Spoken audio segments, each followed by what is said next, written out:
Since the beginning of the BSA, a long list of basic skills believed to be important to the proper development of a young scout have not only been a part of the program, but have been ingrained in the various levels of advancement, particularly for the ranks of Tenderfoot, Second Class, and First Class.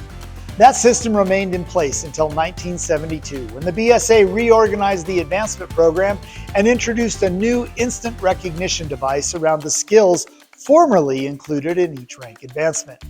We'll learn more about these skill awards and some other related changes that happened in 1972 in this edition of Artifact of the Week.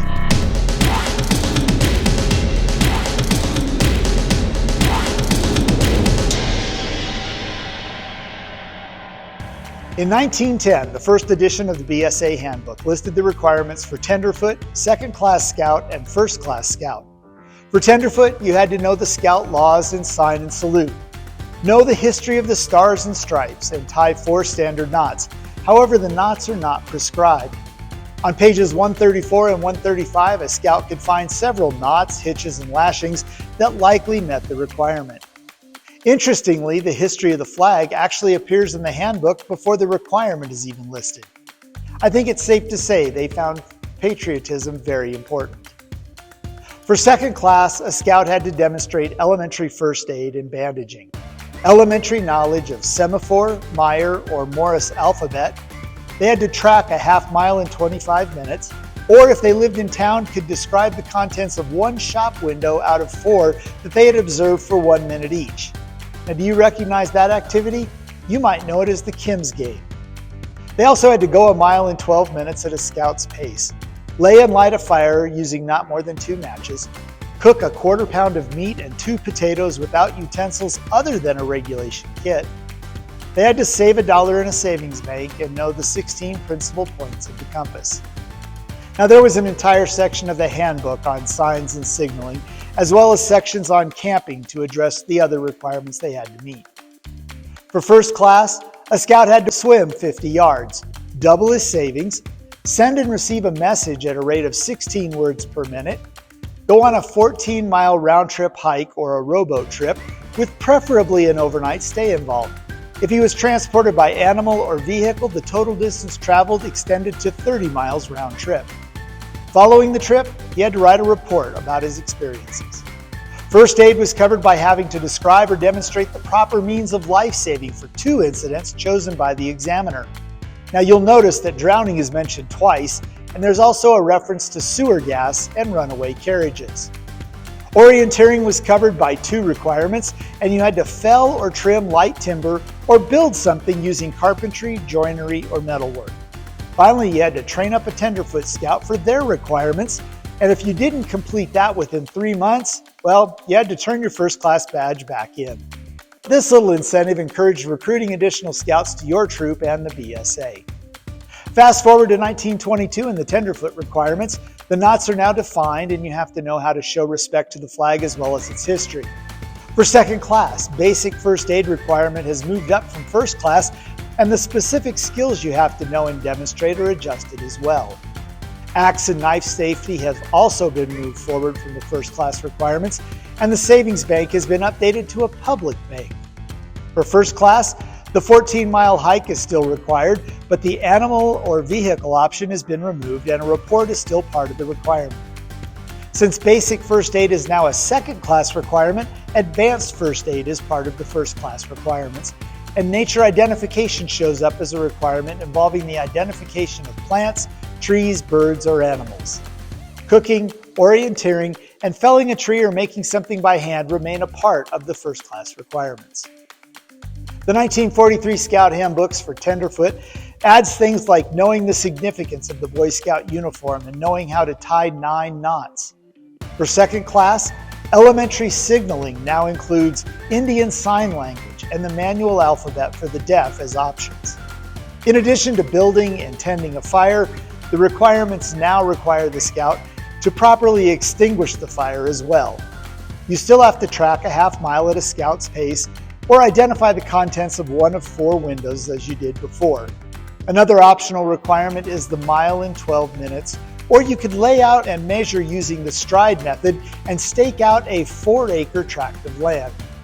Cooking, savings, knife and hatchet safety are still required, as well as knowing the 16 points of the compass. Additionally, the scout must demonstrate his practice of 5 safety rules at home, work, school, on the street, road, or on the farm. For first class, the requirements remain fairly consistent with previous handbooks covering the same basic skills, but allowing a Cub Scout to be taught the Bobcat requirements as part of the options for training a younger scout. The 1955 handbook shows the Tenderfoot requirements in the areas of scout spirit, scout participation, and scout craft. In the area of scout participation, you had to know how to contact a doctor or hospital, police or sheriff, and report a fire. In Scoutcraft, you had to show how to care for a cut or a scratch and tie a bandage with a square knot. A scout also had to explain what care should be taken before building a fire in the open and describe the harm of hitting a live tree with an axe or other sharp tool. The scout also had to whip the end of a rope and tie several knots. For second class, the requirements expanded from previous handbooks. A scout had to be active in their patrol and troop. They had to be helpful in their home, school, church, and community. They had to take care of things that belonged to themselves and others, including the country's natural resources. And they had to participate in a savings plan with their family or troop. Requirements in Scoutcraft required a scout to present themselves properly prepared for a 5-mile hike.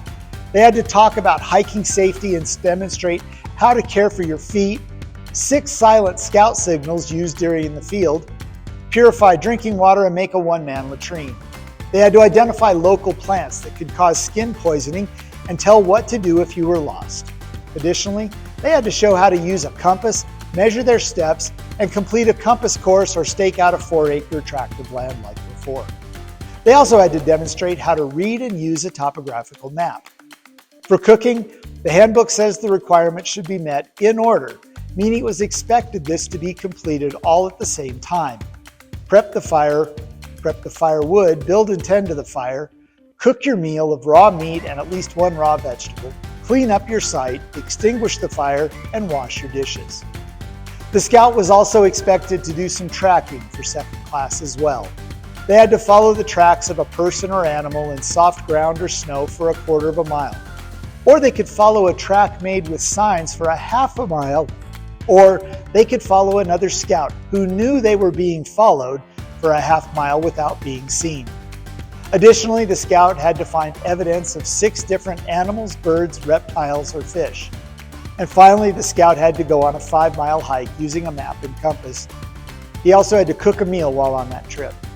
First class requirements in 1955 included giving artificial respirations for 3 minutes and explaining the dangers of taking laxative for stomach pain, laying out true north-south line by sun or at night, and sketch out a patrol campsite that someone unfamiliar with your location can find from your map sketch. Craft your own tent pegs using an axe and pitch a tent using those pegs. Prepare a cooked breakfast and dinner for you and another scout, and identify 4 different edible wild plants. Send and receive a message by Morse code, and finally go on an overnight campout where you will see a complete list of other activities that you are required to complete. In the 1971 Scout Handbook, the Tenderfoot requirements added the outdoor code to the previous requirements. For second class, the scout had to go on 3 5-mile hikes, as well as complete many of the earlier requirements we've already talked about. They also had to cook a meal including a raw meat and a raw vegetable without utensils, which included cook kits, foil, tin cans, and other items manufactured for the cooking purposes.